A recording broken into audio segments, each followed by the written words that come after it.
Fala, Gilval, tá com a mãozinha levantada? Rapidinho, rapidinho. Só para complementar o que a Sabrina falou, né, que eu e a Sabrina, a gente está, eu junto com outros colegas aqui, a gente está há um bom tempo nessa trilha de conhecimento sobre coisas que não ensinam na escola, né? Principalmente a psicologia social, e principalmente a psicologia social do risco, que você entrou recentemente, Fabi, está vendo que é uma outra realidade. Mas só para dizer para todos que estão aqui, qual é o grande diferencial, seja nas ferramentas da psicologia social, seja no Learning Teams, que é a forma prática de se fazer HOP, seja onde for. O que é extremamente diferente da segurança do século passado é a escuta. A escuta é que é determinante para se fazer essa nova visão de segurança. Só isso que eu queria pontuar.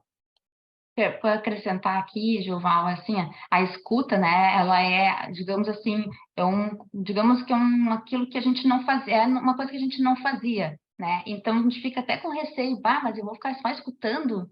Nossa, estou me contradizendo tudo que eu aprendi. Então a gente traz, né? Sim, essa é não é uma nova forma. De fato, se a gente fizesse já isso há tempo, teria tido um outro caminhar, né? Mas assim, permitisse que isso dá certo, né? Ficar em paz, que tu vai escutar e tu vai conseguir trazer o que tu precisa conseguir fazer aflorar aquilo que está buscando, né? Então, eu não preciso ser um perguntador. É difícil. É Eu passei difícil. hoje, estava contando rapidinho para a Fabi, em off, 50 minutos hoje, escutando e fazendo só aquelas perguntas genuínas, curtinhas, para escutar mais. E essa tarefa é muito difícil para quem é cartesiano, mas é o que a gente precisa trilhar. Eu coloquei no seu perguntador, sim, a gente faz as perguntas, claro, né, as perguntas genuínas, né, mas, digamos assim, se permitir não ser aquele que tem a razão das coisas, né, que vai dizer é assim e deu, sempre foi assim, enfim. Então, essa parte a gente, né, se permite ser um escutador. Deixa que a parte do quem diz que é o certo, essa já está... Vamos botar ali mais para morninho, né? Vamos ativar a parte da escuta. Então, isso aí.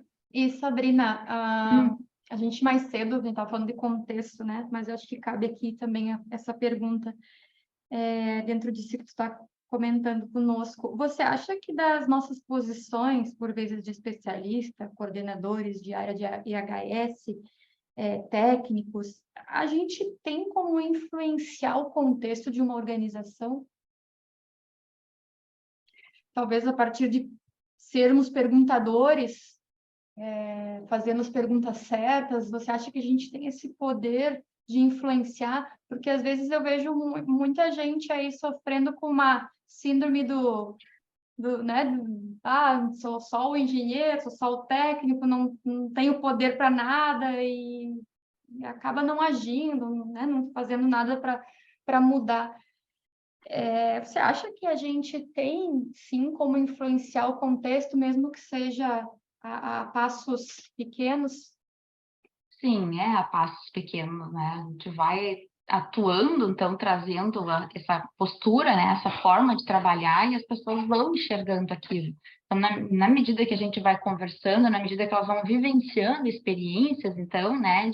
De conversas em que a gente escuta, onde eles trazem as questões de colheitas coletivas, enfim, das práticas que a gente vai colocando no dia a dia, eles vão percebendo que opinar, trazer as suas vivências é uma situação relevante, então eles têm participação. E aí, lá pelas tantas, em outros aspectos, elas vão colocando isso também, de forma mais assim, vamos dizer assim, mais de leve, mas aos pouquinhos vão aflorando, né? Trazendo e vendo o que acontece. Em alguns outros momentos, eles vão trazer isso com um pouco mais de força, com mais veemência, e até aproveitando e perguntando para colegas, né, do dia a dia, assim, tá, o que tu acha disso? Vamos construir junto? Então, a gente consegue ver exemplos nossos que vão se replicando, né, e estendendo, mas é tudo a passo lento. Mas de vez em quando chega um reporte assim, eu fiz aquilo, o que tu acha? Não, é assim mesmo, vai indo, vai aos pouquinhos que a gente consegue. Então, é uma influência boa porque eles percebem assim, que foi algo que trouxe um resultado, onde aquilo que eles tinham até de contrassenso, assim, poxa, tu está trazendo uma coisa que eu sempre pensava, mas eu não podia trazer isso, porque não é o que o pessoal pensava, né? Então, eles se encontram em momentos de se colocar de forma genuína, né? E construindo aquele espaço para que eles possam trazer isso, eles vão ter oportunidades de novo mais adiante. Né? Então, aos poucos, a gente vê que a coisa vai evoluindo, sim. E é muito gratificante quando alguém traz assim, olha, consegui fazer naquele jeito que tu sugeriste, enfim. E aí foi bacana, ou não deu certo, mas eu tentei, então eu consegui trazer a minha forma de pensar, sabe? Então, é uma coisa que é gratificante quando a gente escuta alguém trazer esse colocar no seu protagonismo, né? Não só esperar que alguém venha e te diga o que fazer. Bacana, Sabrina. Obrigada pela tua contribuição. Eu acho que o Adilson quer complementar. Vai lá, Adilson. Estamos na escuta. Então, eu vejo da seguinte forma, é muito importante a escuta, mas eu penso também que a escuta ela deve ser surrounding, não é só de olhar para o trabalhador, mas é olhar também para a liderança. É a gente ter a coragem de bater numa porta que não normalmente é aberta para a gente, de uma reunião de diretoria, de metas, de planejamento estratégico, e falar, olha, deixa eu ficar, porque eu sou parte disso também. Ou me dá 5 minutos do seu tempo numa reunião de diretoria, fala, olha, tem um aspecto importante que eu gostaria de trazer para vocês, e ter a palavra-chave que é chamada empatia. A empatia completa, a empatia organizacional. Porque senão a gente fica sempre nesse discurso de ficar olhando para o trabalhador e a gente fica sempre tendo soluções pontuais. E, na verdade, a gente precisa ter soluções organizacionais. Aí você tem um cobertor maior. Aí até aquele que você não toca, também você consegue influenciar, porque você regimenta o poder da organização a seu favor e não contra você.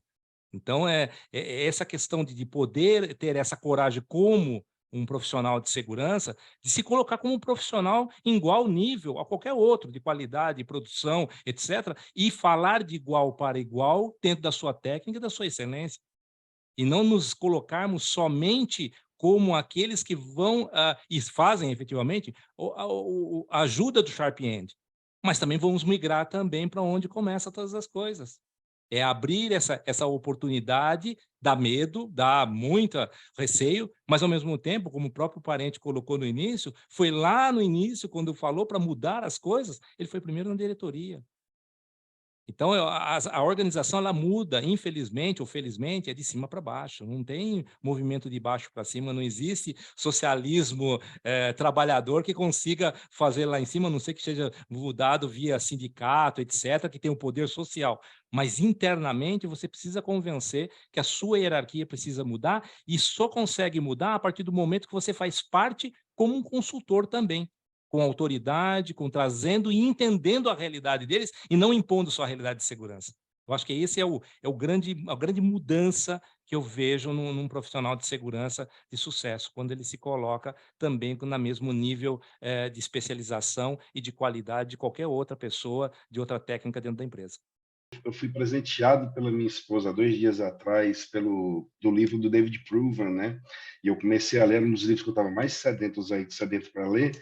E o Proven, no começo do livro, fala nisso, fala dessa transformação do profissional de segurança, que ele tem que sair do status quo onde ele estava para ser um business partner, como o Adilson citou, né? Eu acho que, né, complementando aquela pergunta que foi feita para a Sabrina, e o Adilson completou aí perfeitamente, a gente tem poder de influenciar o contexto, né? E é digamos, é até um dever ético nosso de buscar fazer uma segurança que ela faz sentido, né? Então, não, o caminho não é fácil, mas a gente, como profissional de segurança, como, né, imbuído de cada vez mais de conhecimento, toda vez que eu aprendo uma coisa nova, eu fico inquieto, ainda mais com com as coisas novas das nossas visões de segurança, né?